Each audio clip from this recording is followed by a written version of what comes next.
বছরই আমরা হচ্ছে শাকিব খানের মুভি দেখতে আসি। মানে এটা আমাদের ঈদের একটা এন্টারটেনমেন্ট, এটা না দেখলে আমাদের ঈদ সম্পূর্ণ হয় না। যে আমরা হচ্ছে শাকিব খানের রকস্টার দেখতে আসছি। আমার হচ্ছে সাথে সপরিবারে আসছি, আমার মেয়ে আসছে, আমার বোনের বাচ্চা, আমার বোন, আমরা সবাই ফ্যামিলি সবাই প্রতি বছরই আমরা হচ্ছে শাকিব খানের মুভি দেখতে আসি। মানে এটা আমাদের ঈদের একটা এন্টারটেনমেন্ট, এটা না দেখলে আমাদের ঈদ সম্পূর্ণ হয় না। তার মানে কেন শাকিব খানের যাই না, শাকিব খানের মুভি আসলে এখন ওর হচ্ছে এই বিগত কয়েক বছর ধরে, যেমন হচ্ছে আমি প্রিয়তম থেকে শুরু করছি, তারপর তাণ্ডব, বরবাদ, প্রত্যেকটা মুভি অসাধারণ হয়েছে, মানে ফাটাফাটি। আর আজকে এই মুভিটা সম্পর্কে কি বলবো, থেকে এটা একটু নর্মাল লাগছে, মানে ওর লুক ঠিক ছিল কিন্তু মুভিটার কাহিনীটা একটু নর্মাল লাগছে, আর একটু জমতে পারতো। আর একটু মানে শেষের দিকে আর কি, এটা আমার কাছে খুব একটা মানে এক্সপেকটেশনটা ওরকম ইয়ে হয় নাই আর কি, ফুলফিল হয়নি।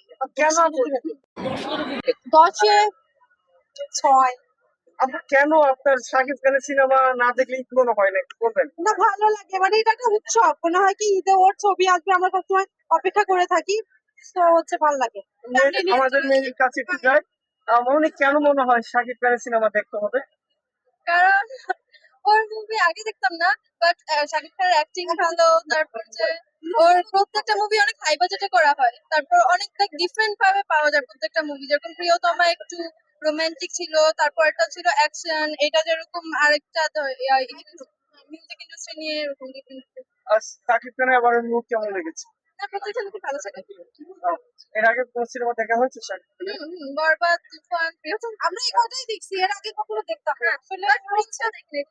প্রিন্সটা দেখি নাই, প্রিন্স বাদে হচ্ছে ভালো লাগে না।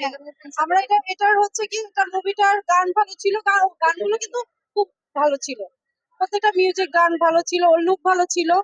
গল্পটা আর কি লাস্টে যে হচ্ছে নায়িকা মারা গেল, তো একটু মানে আমার কাছে মনে হয়েছে অন্যরকম হতে পারতো, মানে ওইভাবে ওর যেমন আগের মুভিগুলো যেমন জমে, মানে খুব অ্যাকশন ধর্মী হয়, তাই না? এটা অ্যাকশনটা একটু কম ছিল, তো এজন্য। আপু আরো নায়কের সিনেমা আছে, আরবিন শুভ আছে, এরকম সিনেমা কিন্তু ওদেরটাও ভালো লাগে, ও দেখতে পারি, এখনো তো টাইম আছে, দেখবো। আমি কি বলছি সিনেমাগুলো ভালো হয় না, সিনেমা ভালো হয় না? না, ওরকম দুধের মতন তো না, আসলে ভালো হয়েছে।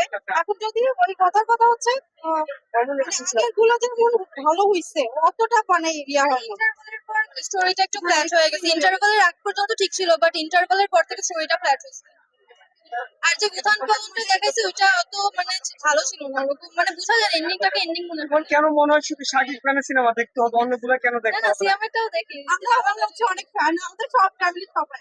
অনেকে বলছে একটা ড্রাগ শো, বা এই সিনেমা নিয়ে খুব সমালোচনা হচ্ছে, নায়িকাকে মেরে ফেলা হয়েছে। এটা আরো লাইক ভালো দিক দিয়ে দেখাইছে, যে ড্রাগ নিলে যে এটা ডার্ক সাইডটাই আরো শো করছে, যে এটা তো এরকম গ্লোরিফাই করে নাই যে ড্রাগস নেওয়া ভালো বা এরকম কিছু, এটা তো খারাপটাই দেখাইছে, ড্রাগস নেওয়া যে ভালো না।